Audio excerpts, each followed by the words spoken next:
Il-Gvern ta' Bela ilu mill-2020 sabiex iwettaq riformi fil-liġijiet ta' żus f'pajjiżna. L-ewwel bitnedija ta' white paper illi sussekwentament waqaf kollox fi ftit aktar minn 24 siegħa, imbagħad sena wara kien ħabbar illi kienu qed iwettqu impact assessment dwar dawn iż-żus li ma impact assessment jidher illi qatt m'għandniex aħbaru.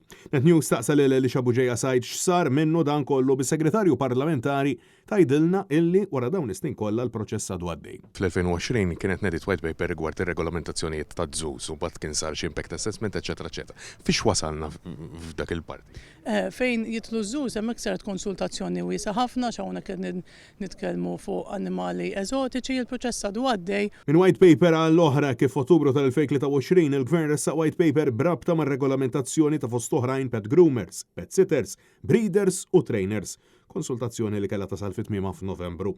Iżda skont Buġeja Sajd il-konsultazzjoni għadha għaddejja għaliex il-laqat waslu fit-tmiemhom fi ftit tal-ġimgħat ilu. Il-konsultazzjoni pubblika tal-white paper għal ftit tal-ġimgħat ilu bħalissa għaddejjin bl-analiżi, għandna anka task force sabiex jara dak l-input li daħal minn diversi stakeholders, għamilna anka laqgħa direttament mal-pet groomers, mal-pet sitters, anka mal-kennel clubs. U fil-waqt li din issa mistennija titla fil-Parlament fil-ġimgħat li ġejjin bit-time frame għadu wieħed vaga l-aħħar daqstant huwa vagx qed isir mill-isptar tal-annimali f'Taqali.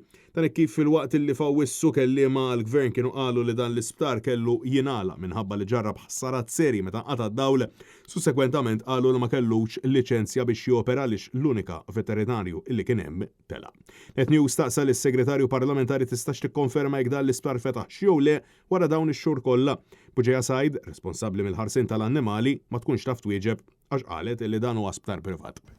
U ħankellmek ukoll rigward l-isptar ta' Taqali. Dak 24/7 infetaħ għadu fil-proċess li infetaħ fiex wasan?